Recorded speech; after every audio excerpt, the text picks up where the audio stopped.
Hello student, welcome to the next lecture of subject engineering thermodynamics.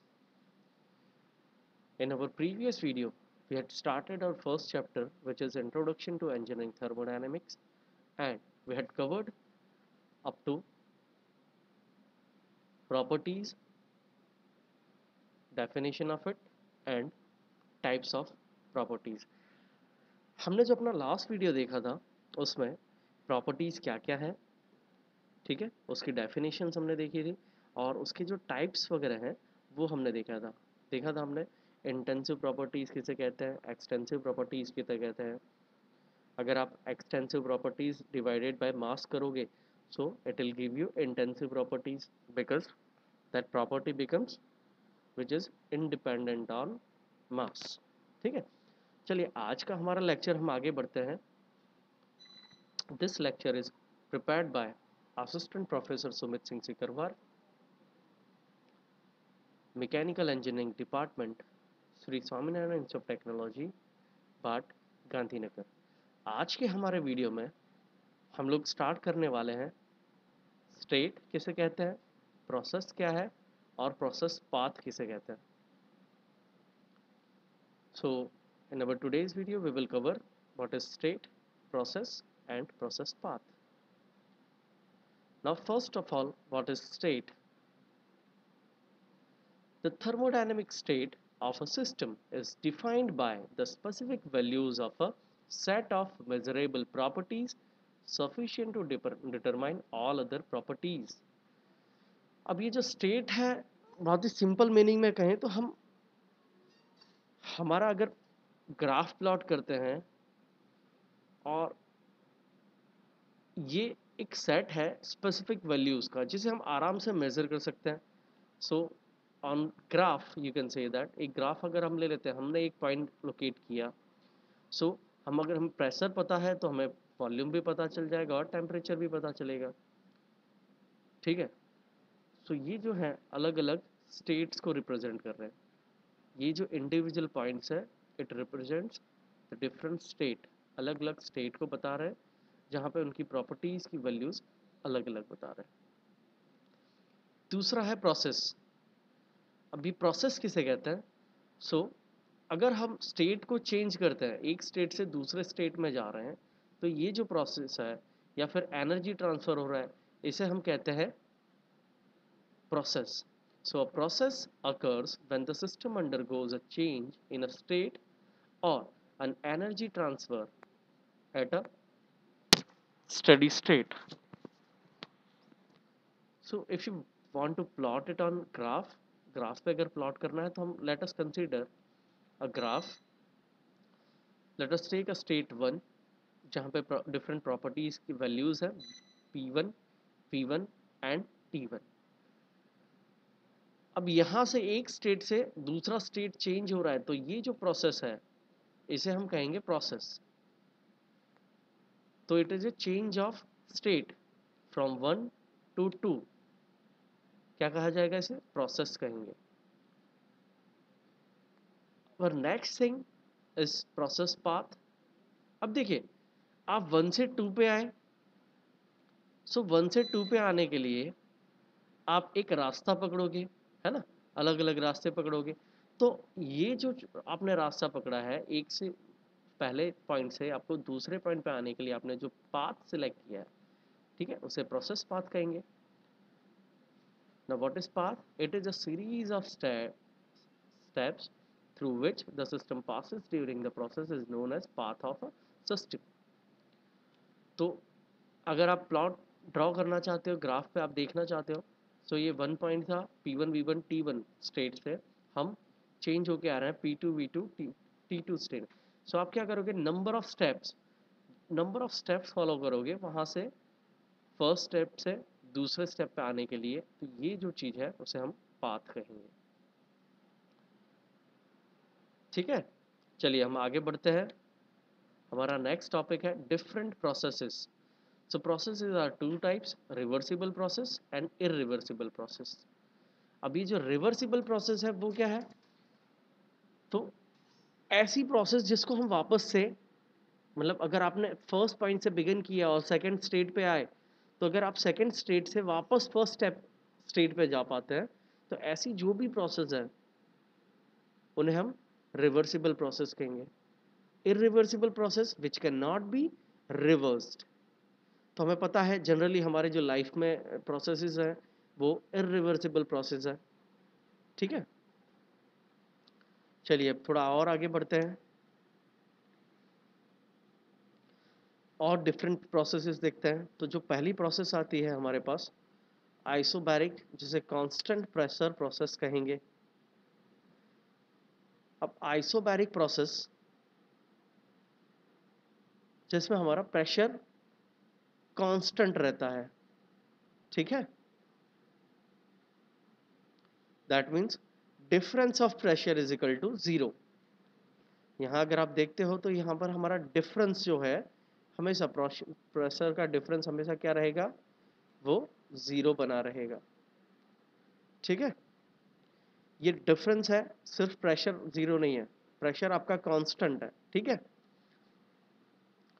सो अगर आप plot पर draw करोगे तो प्रेशर वॉल्यूम डायग्राम अगर आप ड्रॉ करते हो, सो फ्रॉम पॉइंट 1 to 2 आपको क्या मिलेगा, स्ट्रेट लाइन देगा। ठीक है, इस प्रोसेस में होता गया है हमारा वर्क डन अगर हमें कैलकुलेट करना है तो P into delta we, delta we is change in volume के फॉर्म में है लिखते हैं। अब चेंज इन वॉल्यूम आपको पता है यहाँ पर P1 इजिकल्स टू P2 है। ठीक है, और अलग अलग पॉइंट्स पे आपको वॉल्यूम का वैल्यू मिल जाएगा। ठीक है, यहाँ पे आपका प्रेशर कांस्टेंट है, P1 इजिकल टू P2 है, सो उसका डिफरेंस क्या हो जाएगा, हमेशा जीरो बना रहेगा। ठीक है, नेक्स्ट प्रोसेस है हमारी आइसोकोरिक प्रोसेस, जिसमें हमारा डिफरेंस ऑफ वॉल्यूम जीरो हो जाएगा और जहाँ पे हमारा वॉल्यूम कांस्टेंट रहेगा।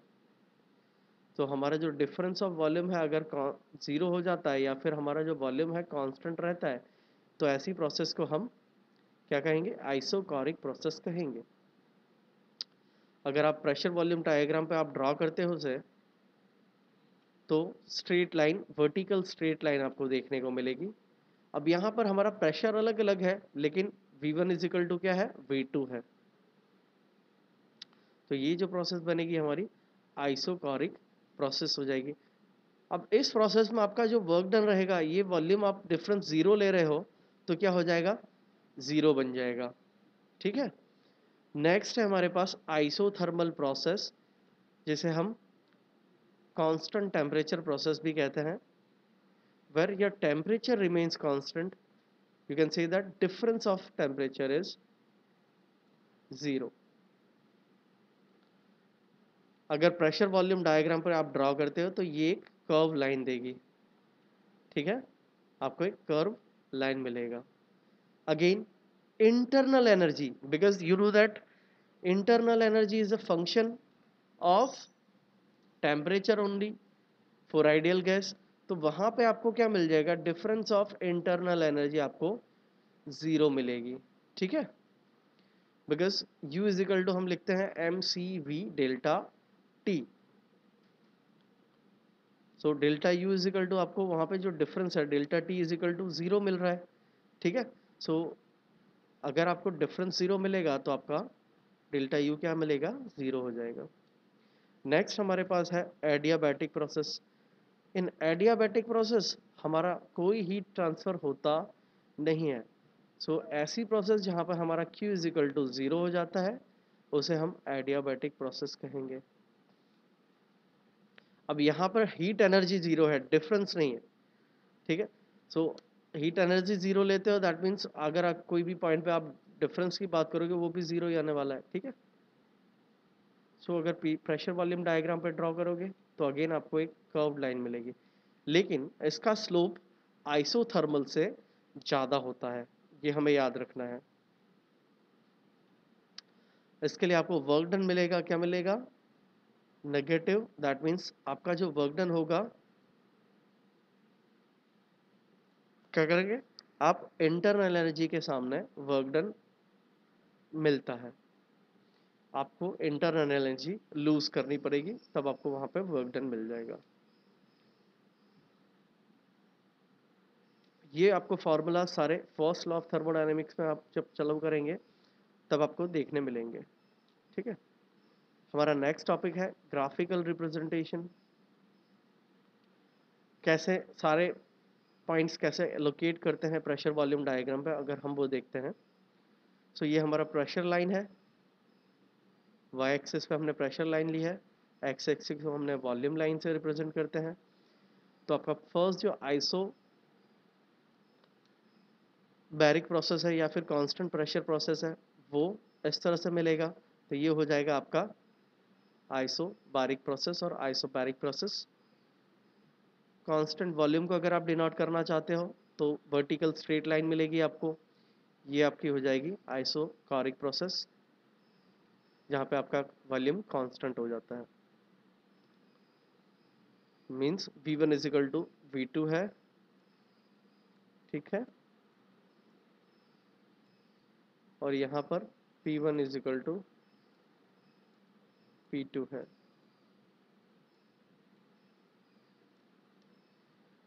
नेक्स्ट आइसोथर्मल प्रोसेस, वो आपको कर्व मिल जाएगी। और जैसा मैंने कहा था कि स्लोप ऑफ एडियाबैटिक, ये जो स्लोप ऑफ एडियाबैटिक है वो आइसोथर्मल से कुछ ज़्यादा होता है।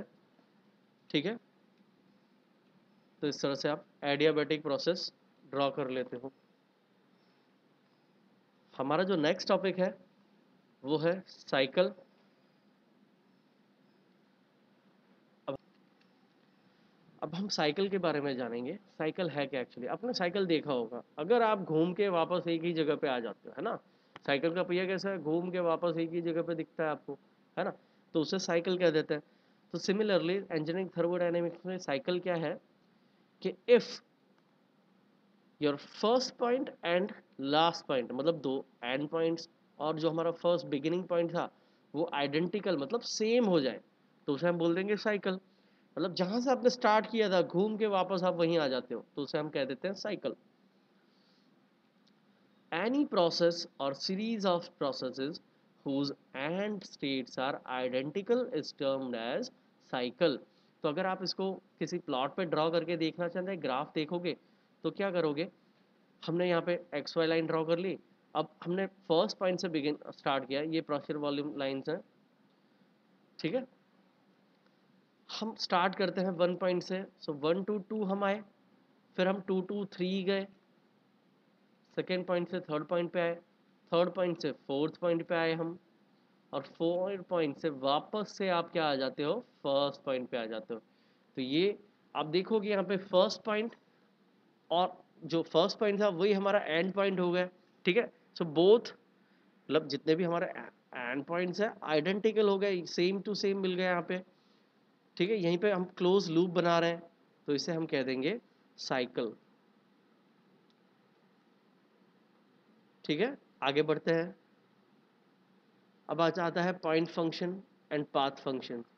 तो अगर किसी भी ग्राफ पे हम प्रॉपर्टीज को एक पॉइंट थ्रू लोकेट कर देते हैं तो उसे हम कह देते हैं point function. So when the two properties locate a point on a graph, then it is known as, those properties are called as point function.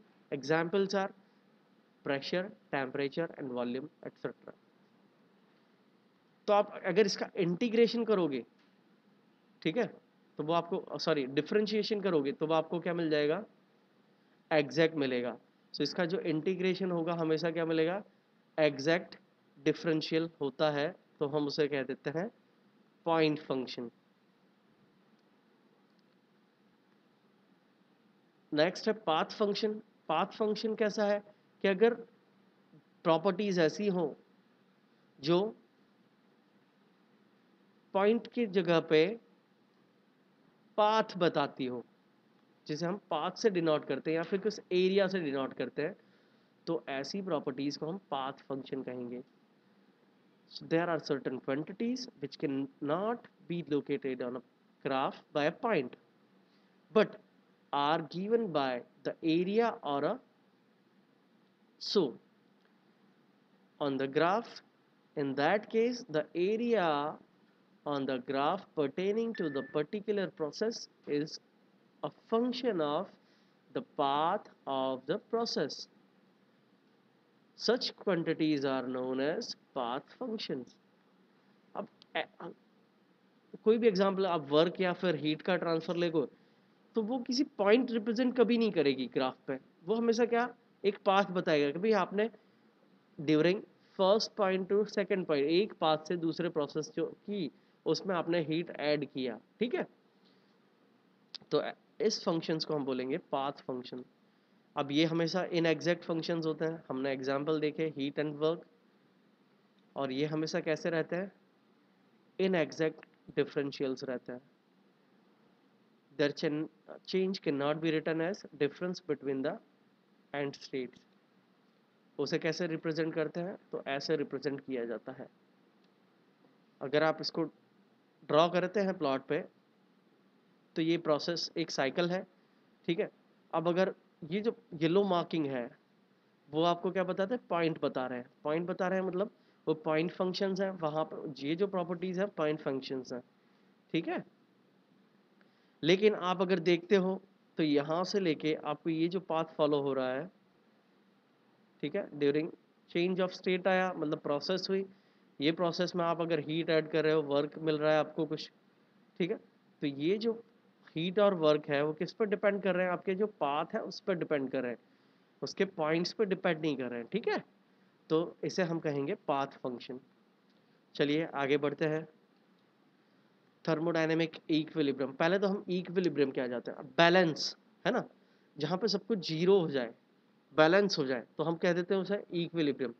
So thermodynamic equilibrium के लिए हमारे पास तीन कंडीशन फुलफिल होनी चाहिए। पहला हमारा है कि वो थर्मल इक्विलिब्रियम होना चाहिए, दूसरा जो है वो मैकेनिकल इक्विलिब्रियम आ जाता है, और तीसरा जो है वो केमिकल इक्विलिब्रियम आ जाता है। तो let us continue with thermal equilibrium. If the temperature is constant मतलब सेम हो जाता है, तो उसे हम कहेंगे थर्मल इक्विलिब्रियम। अब देखिए यहाँ पर हमारे पास एक बॉडी है हॉट बॉडी, और दूसरी बॉडी है cold body. With the help of a rod हम इसको कनेक्ट कर लेते हैं।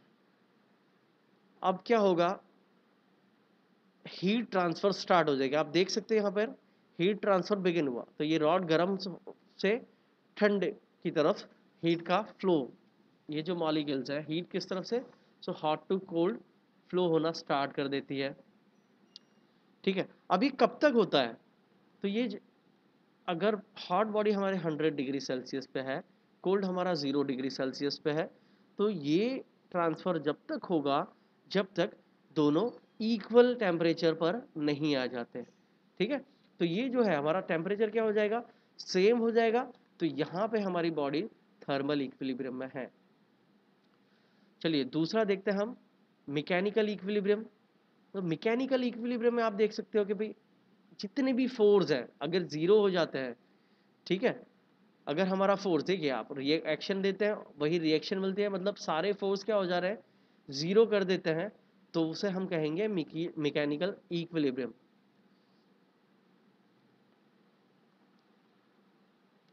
थर्ड है हमारे पास केमिकल इक्विलिब्रियम। केमिकल इक्विलिब्रियम में आपको पता है कि भी केमिकल रिएक्शन हो रही है, अब वो केमिकल रिएक्शन के बाद एक स्टेबल पॉइंट आ जाएगा, आपका सॉल्वेंट और सॉल्यूशन एक स्टेबल फॉर्म में आ जाएंगे, फिर वहां से कोई रिएक्शन हो नहीं पाएगी, right. So no chemical reaction takes place in the system and the chemical composition which is same throughout the system does not vary with time। तो उसे हम कह देंगे केमिकल इक्विलिब्रियम है। अब आपने किसी सॉल्यूशन ले लिया है, मिक्सचर ले लिया है ए और बी, अब इसमें केमिकल रिएक्शन होने के बाद एक स्टेबल फॉर्म सी और डी में, अब इसके बाद कोई रिएक्शन नहीं हो सकती, तो ये हमारा जो क्या है केमिकल इक्विलिब्रियम अटेन कर लिया हमने, ठीक है। चलिए आगे बढ़ते हैं। नेक्स्ट पॉइंट है हमारा zeroth law of thermodynamics which is most important. अभी zeroth law of thermodynamics zeroth क्यों हुआ, क्योंकि इसका इन्वेंशन फर्स्ट और सेकंड के बाद हुआ है, but it is the basic law of thermodynamics, इसलिए हम इसे जीरोथ लॉ ऑफ थर्मोडायनेमिक कहते हैं। statement is the zeroth law of thermodynamics states that if two bodies are in each in thermal equilibrium with the some third body, then they are also in equilibrium with each other. मतलब अगर दो body किसी तीसरी body के साथ thermal equilibrium में है तो वो दोनों आपस में भी थर्मल इक्विलिब्रियम में होंगी. ठीक है, देखिए बॉडी ए और बॉडी बी. अब ये हमारी थर्ड बॉडी है सी. ए और सी दोनों थर्मल इक्विलिब्रियम में है, मतलब T A is equal to T C है. बी और सी यहाँ पे थर्मल इक्विलिब्रियम में है, मतलब T B is equal to T C है. तो अगर हमारे पास ये फॉर्म है तो हमारा आपस में ए और बी का क्या कनेक्शन क्या रहेगा, वो दोनों भी थर्मल इक्विलिब्रियम में होंगे. मतलब T A is equal to T B is equal to T C रहेगा. ठीक है, अब ये जो थर्ड बॉडी है उसे हम क्या कह देते हैं, थर्मोमीटर कह देते हैं. और यहां से एक प्रॉपर्टी बन के आती है टेम्परेचर. अब ये टेम्परेचर है क्या, तो आपने देखा कि हमारी हॉट बॉडी और कोल्ड बॉडी को डिस्टिंग्विश अलग अलग बताने वाला जो प्रॉपर्टी है, जो प्रॉपर्टी उभर के आती है उसे हम कहते हैं टेम्परेचर. ठीक है, सो हमें जीरोथ लॉ ऑफ थर्मोडायनेमिक्स एक प्रॉपर्टी के बारे में बताता है जिसे हम टेम्परेचर कहते हैं. चलिए इससे आगे बढ़ते हैं, हम देखते हैं नेक्स्ट हमारा टॉपिक कंसेप्ट ऑफ कंटिन्यूम. अब ये जो कंसेप्ट ऑफ कंटिन्यूम है क्या, थोड़ा हम समझ लेते हैं. It is the concept by which we can understand microscopic and macroscopic point of view. Now we know that any object is made up of number of molecules, right? Discrete particles और atoms से बना होता है. ठीक है, so this object is made up of number of molecules और particles से बना हुआ है. If the particles of the object is large enough as compared to airspace between the adjacent particles or atoms, then the properties of the system is क्या हो जाती है, it is an average of individual particles. अब देखिए यहाँ पे बहुत सारे मॉलिक्यूल्स हैं, स्पेस भी उनका कम है. ठीक है, स्पेस भी उनमें कम है. तो ऐसे जो मॉलिक्यूल्स हैं, अब इसके लिए आपको अगर प्रॉपर्टीज को डिफाइन करना है तो उसका आपका एवरेज ले लेते हो. क्या करते हो, एवरेज कैलकुलेट कर लेते हो. तो ये जो चीज़ है इसे हम कहेंगे concept of continuum. In this case we consider the object is continuous and homogeneous. So this entire phenomena is called concept of continuum. अब ये जो कॉन्सेप्ट ऑफ कंटिन्यूम है, अगर आप मतलब दूसरी एक बॉडी लेते हैं जिसमें मॉलिक्यूल्स के बीच में जो मॉलिक्यूल्स है उसका स्पेस बहुत ज़्यादा है. ठीक है, बहुत एयर स्पेस बहुत ज़्यादा है. तो ऐसे केस में आप क्या करोगे, सो इफ द पार्टिकल्स और atom goes on decreasing then the particles becomes unstable, है ना. ऐसे केस में वो अनस्टेबल हो जाता है, which means the particles or atoms become discontinuous and object becomes non homogeneous. ठीक है, तो आगे अगर आप इसको प्रेशर वॉल्यूम पर ड्रॉ करना चाहते हैं तो किस तरह से करोगे, प्रेशर और वॉल्यूम अगर आप ड्रॉ करते हो तो डेंसिटी और वॉल्यूम के फॉर्म में अगर आप देखते हो, ठीक है, तो आपकी डेंसिटी कांस्टेंट है.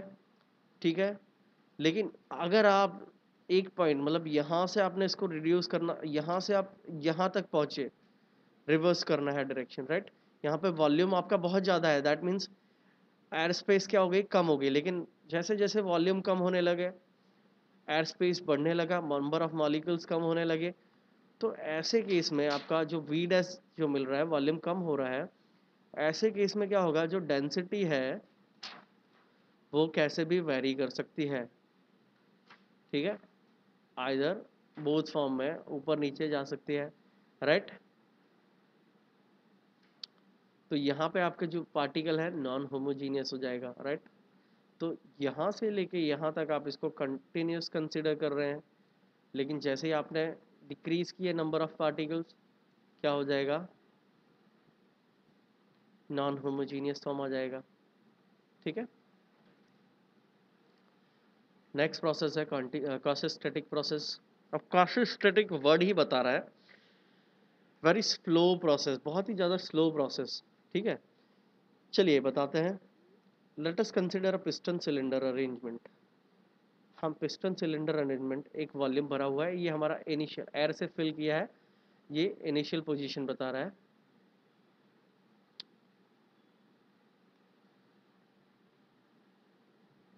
पिस्टन का मूवमेंट रिस्ट्रिक्ट करने के लिए हम क्या करेंगे, यहाँ पे स्टॉपर लगा देते हैं। ये हमारा पीवी डायग्राम पर अगर आप ड्रॉ करते हो तो कुछ इस तरह से आप लोकेट करते हो, एक पॉइंट बना रहे हो।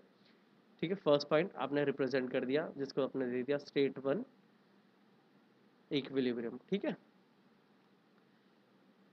इसको मूवमेंट हमें रिस्ट्रिक्ट करना है तो हम क्या करते हैं, स्टॉपर लगा लेते हैं। तो ये हमारा स्टॉप दे दिया है। अब आप क्या करते हो, स्लोली हीट दे रहे हो, सो दैट पिस्टन का मूवमेंट हो रहा है, आपका पिस्टन अपवर्ड और वॉल्यूम आपका इंक्रीज हो रहा है। ठीक है, तो वॉल्यूम इंक्रीज किया आपने और प्रेशर रिड्यूस हो रहा है ना। आपने क्या किया, प्रेशर को रिड्यूस किया। ये हमारी फाइनल पोजीशन 2 आ गई। अगर आप पीवी डायग्राम पे देखते हो तो कुछ इस तरह से लोकेट हो जाता है, सेकंड पॉइंट आपको मिलता है स्टेट 2। ठीक है, अब हमें क्या करना है, अगर हम प्रोसेस ड्रॉ करते हैं तो ये हमारी प्रोसेस होगी प्रोसेस 1 to 2। अब आप देखिए, ये हमारा जो पिस्टन सिलेंडर था, ठीक है, उसकी फाइनल पोजीशन से हमें इनिशियल पोजीशन पर आना है। ये फाइनल पोजीशन थी। ठीक है, अब यहाँ से हम क्या कर रहे हैं, इनिशियल पोजीशन पे आने के लिए अब हम क्या कर रहे हैं, स्लोली हम वेट बढ़ा रहे हैं। जैसे जैसे आप वेट बढ़ा रहे हो, पिछले हमने देखा था वेट कम था, हमने यहाँ पे नंबर ऑफ वेट्स इंक्रीज करेंगे, नंबर ऑफ प्लेट इंक्रीज करना चालू किया, 10 kg से 20 kg, 30 kg, लेकिन स्लोली स्लोली बढ़ा रहे हैं। तो जैसे ही आप स्लोली स्लोली बढ़ाओगे तो पोजीशन क्या हो जाएगी, घट जाएगी, और यहाँ आपका वॉल्यूम भी रिड्यूस हो जाएगा। अगर इसी चीज़ को आप प्लॉट पे देखते हो, हमने स्लोली स्लोली क्या कर रहे हैं, इसको रिवर्स कर रहे हैं डायरेक्शन, है ना। ABCDEF number of small point से पास होके हमने वापस से क्या कर लिया, इक्विलिब्रियम अटेन कर लिया। मतलब हमने पूरी डायरेक्शन रिवर्स की है। ये जो रिवर्सिबल प्रोसेस बनी है, मतलब हमारी वेरी स्लो प्रोसेस और रिवर्सिबल प्रोसेस, तो हम उसे कह देंगे quasi-static process. Thank you for watching. हम नेक्स्ट वीडियो में टेम्परेचर स्केल वगैरह देखेंगे।